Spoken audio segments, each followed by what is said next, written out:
Annunciation of the Lord, Father Rob Arsenault. It's Wednesday night, so it's time for a little pastor's chat. So I'd like to greet all of you who might be out there watching now live. It's 8 o'clock. Usually it's just a little after 8, I think, just a little bit late.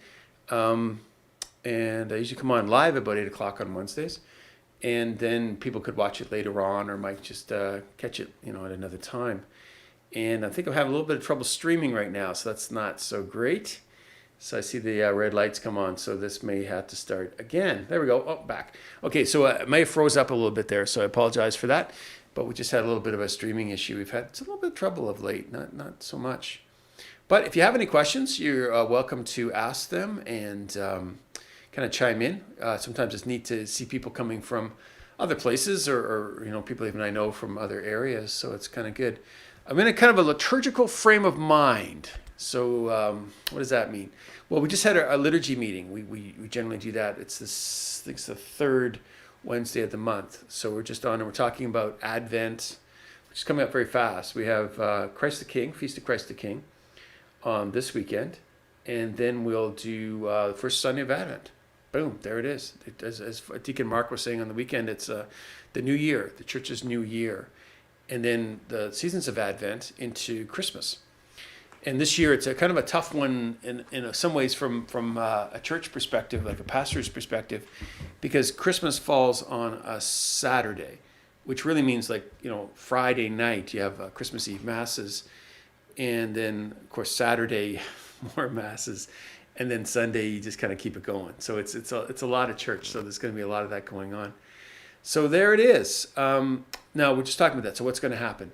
Well, again, I'll be preaching this weekend, and we're going to talk about Christ the King. And I'm sort of thinking, in terms of the kingship of Christ, which is so different, right? Here's the greatest king of all times, the Lord of Lords and Master of the universe. And yet the gospel that they give us is when he's confronting Pilate, are you a king? And he says, well, I am a king, but not of this world. And that's that theme. So that's this weekend. It's a little bit different, his kingship. It's one of service and humility, which is not something we associate with kings necessarily or royalty, but there it is. So that's this weekend, and then from there we'll take it on. Advent kind of takes care of itself. The 4 seasons of Advent, the four Sundays of Advent, and the Advent candle, and we're going to have again, like we did last year, people now are coming in through the hallway. We'll have a little nativity set there. We're inviting people to give donations if they want to give food that we're going to give in the food hampers. We're not quite like the big ones. We're going to have food hampers where you take the hamper and we'll provide the turkey and the ham, but then families can kind of infill the food for that particular family. That's kind of like we did last year. It's a little bit different than the mass amounts of food that we used to get and then try to organize all the hampers, which is really cool too. That was a kind of neat way of doing it. But just with COVID, it's things. Yeah, Margaret, I think we'd love to have you play. That would be interesting. Yeah, Margaret played last year as people came into church. That was just lovely. So yeah, that's all part of it. So that's the same as it was last year. Pretty much the same schedule. And what's going to happen is we've already kind of gotten everything ready. But just as you go online and you register online to come for Sunday Mass, it'll be the same for Christmas Eve Masses and Christmas Day Masses. And that'll start on the 1st of December. So that's when you'll be able to do that. They'll go public and we'll just kind of go from there. We don't want to be too far out because it causes confusion between the Sunday Masses and the Christmas Masses. And then we're just going to hopefully delay a day or two, and then we'll have the New Year's Masses as well. So it's going to be a lot of church, a lot of options. So that's the way we're going to do it. And just trying to keep all that in play, it is kind of interesting. With the restrictions, of course, we don't have as much flexibility as we've had in the past.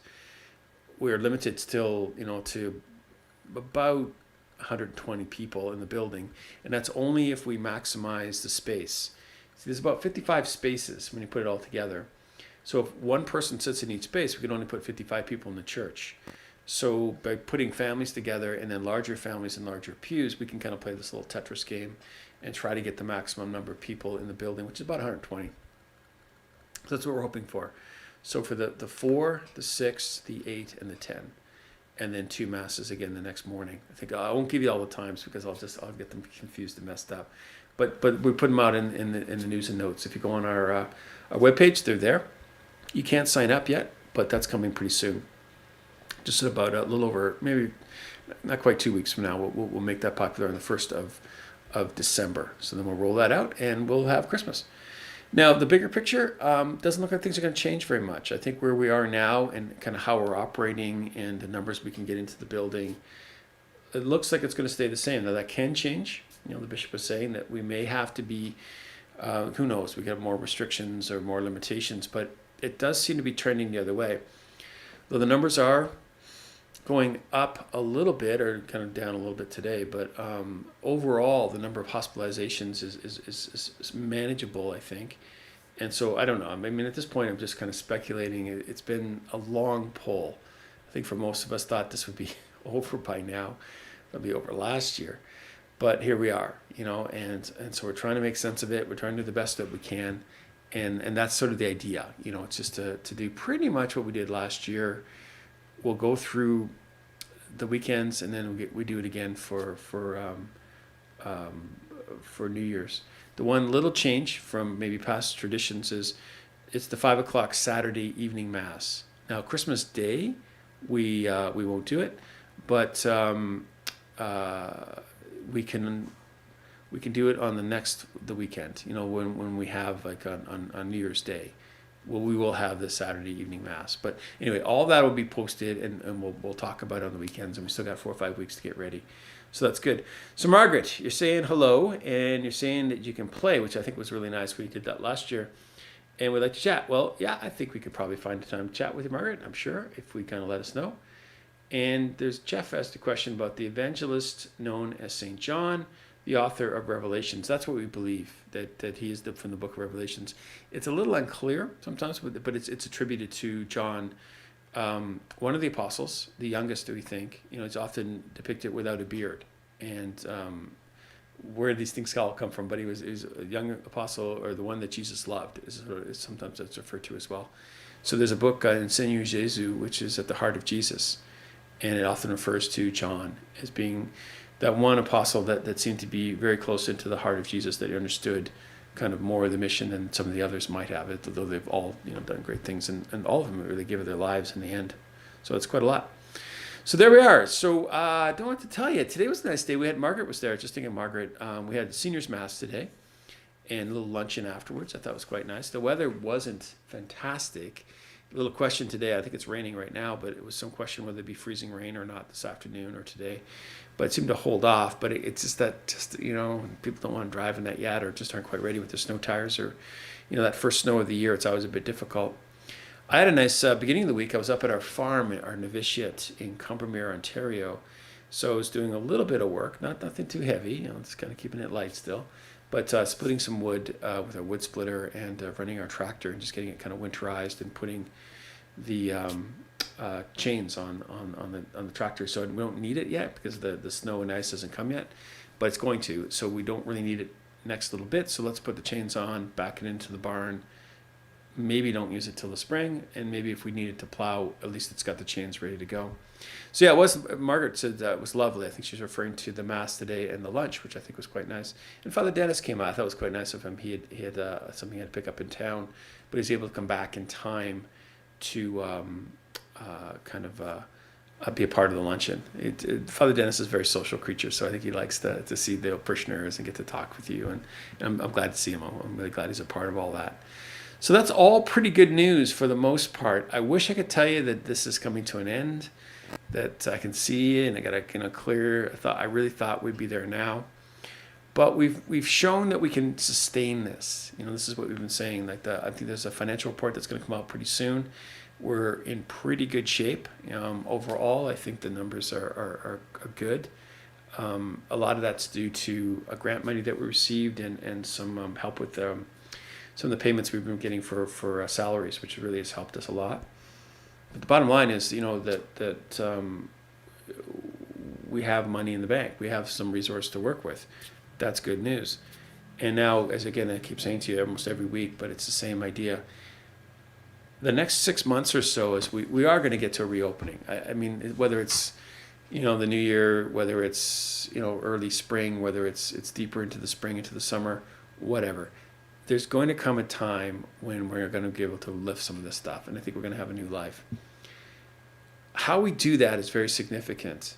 That we have a strong liturgy, that we have a beautiful church, that we have a system in place of governance and decision making, and trying to be a little bit more creative in what we've been doing, because that sets a kind of a culture, it sets a tone, it sets a vision that then people can build on in their various ministries that are happening in the parish.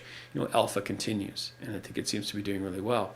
I know that the continuing adult education that Patricia has been running, but this I've been hearing good things about Bishop Robert Barron's whole series on the creed, which is really the core, the foundational, Catholic teaching of who it is and what we believe in every aspect of who we are.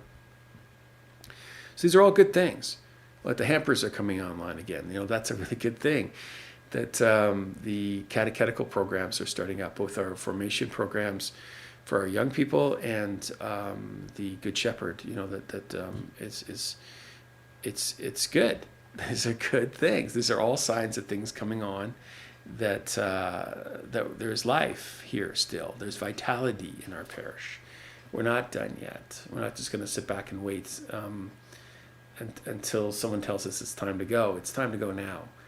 But we just have to stay within the channels that we're in for just a little bit longer. And if that means, keeping the restrictions in place, so be it. Let's just make sure that we continue in that path, that we don't lose momentum. So take care of all of you. I think I'm just maybe a side personal note. People have been asking. I had a little bit of heart stuff done. I had a couple stints put in. It's coming up on 3 weeks now.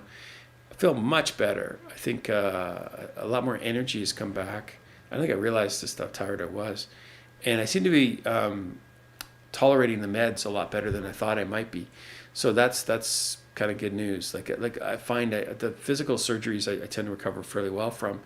I don't do well on meds, but in this particular case, it seems to be doing fairly well. So, blood pressure's down and everything's kind of working, and I got my energy back, and I'm sleeping pretty well. So all in all, pretty good news. It might take a little time here next week. I got a little plan, but not to worry. It's actually to put a little bit in the bank so that we can come back and all the stronger for it. So that's good news. So personal note, doing a little bit better.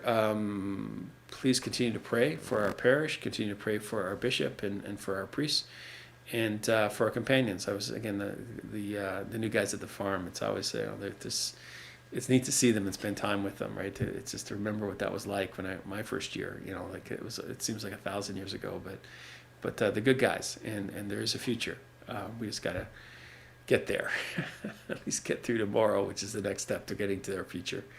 So say a little prayer together. May the good Lord watch over, guide, protect you. May the saints and angels continue to intercede for you. May our Blessed Mother indeed wrap you in the mantle for peace. May Almighty God bless you and keep you in the name of the Father, and the Son, and the Holy Spirit. Amen. Be at peace. Have a good night. See you in